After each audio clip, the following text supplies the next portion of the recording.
Et salut à tous. Aujourd'hui, nous allons parler de trois mangas qui mériteraient une adaptation animée ou qui ont déjà une adaptation animée, mais qui devraient être meilleures que celles qu'ils ont eu actuellement. Bref, je reprends mon calme. Nous allons parler de Berserk, Sun Kenrock et Chainsaw Man. Oui, je suis bilingue à fond. Bref. Alors, nous allons déjà commencer par Berserk. Alors, qu'est-ce que je peux vous dire sur Berserk? Berserk, tu vois, c'est le truc que tu regardes une fois dans ta vie et tu te dis c'est fini, je trouverai plus jamais quelque chose d'aussi gore de ma vie et d'aussi bouleversant, voilà.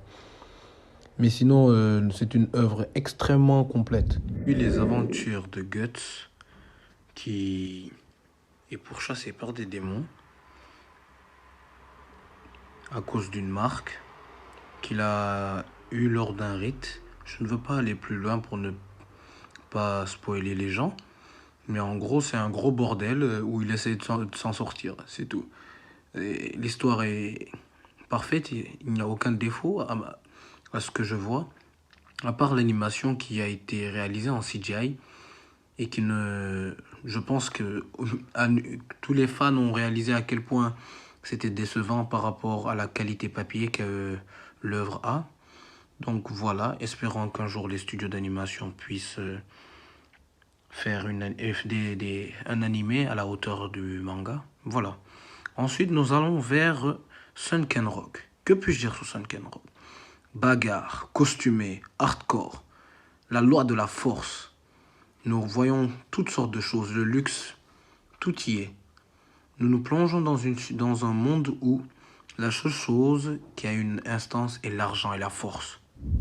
Ce manga nous montre les inégalités de la vie, tout en montrant un personnage, Ken, qui veut totalement changer les lois et se bat pour l'égalité. Étant pauvre de base, ayant vécu en tant que pauvre, il essaye de tout faire pour que ce soit bien mieux qu'avant.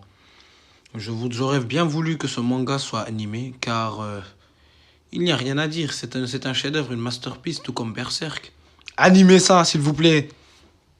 Ensuite, nous avons Chainsaw Man. Nous suivons l'histoire de Denji, qui est un Devil Hunter qui travaille pour un mafieux étant très pauvre. Un Devil Hunter, c'est quelqu'un possédant une capacité surhumaine qu'il a contracté avec un Devil, on peut appeler ça comme ça, qui lui donne des pouvoirs hors du commun et tout. Et on va suivre le développement de celui-ci. Et nous allons voir jusqu'où ça ira. C'est un univers assez bordélique également. Il y a du tout, du gore. La mort y est omniprésente, comme dans Berserk. C'est vraiment intéressant. Et on évolue avec un personnage qui apprend peu à peu les tristes réalités de la vie et s'adapte par rapport à cela. Voilà, espérons qu'il y aura un animé pour celui-ci. Il est vraiment attendu. Et nous avons également un invité surprise dans notre vidéo qui va pouvoir lui aussi nous faire une belle intervention concernant Chainsaw Man. Alors Bachir, que penses-tu de Chainsaw Man?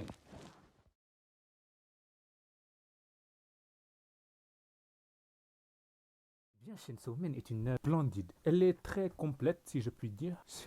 Genji est un personnage très complexe. Enfin, complexe dans sa simplicité, si je peux me permettre. Au début, il travaille pour un mafieux, pour pouvoir nourrir lui et son chien. Il se fait tuer par un truc, et son chien devient un robot qui se fusionne avec lui, un démon même. Et du coup, il est obligé de travailler pour Makina, de laquelle il est amoureux. Mais cette dernière voit en lui le secret, voit ce qu'est le chien de Genji. Je vais pas vous spoiler, mais c'est pas joli joli. Et Makina non plus n'est pas très joli joli si vous voyez. Faut pas spoiler. Et du coup, l'œuvre est de sa complexité. On peut pas, voilà, c'est trop subtil. Faut le lire pour comprendre pourquoi c'est trop bien. Chaque moment, Shenji est trop insouciant. Il est insouciant dans un monde où tu ne peux pas te permettre d'être insouciant, où les gens meurent, où chaque moment de faiblesse peut te coûter la vie. Mais lui, il s'en fout. Il veut mourir, on dirait, en fait, limite. C'est pour ça qu'une adaptation anime sera très dure à rendre, comment je peux dire, bien. Sera très dur à rendre bien vu comment c'est bordélique. C'est un peu à la Fire Punch, pour ceux qui ont lu. Mais si jamais un jour elle arrive, eh ben, ça promet d'envoyer du pâté en fait. Les scènes de combat, il y en a plein. L'histoire est totalement imprévisible. Hein. Je pense que vous êtes vraiment pas prêt pour Makina, pour Makima. Et puis voilà, il n'y a rien d'autre à ajouter en fait. Foncez, lisez-le et priez pour qu'il y ait un anime. Voilà, merci pour ton intervention, Bachir. Voilà, on arrive à la fin de cette vidéo. N'hésitez pas à lâcher un pouce bleu.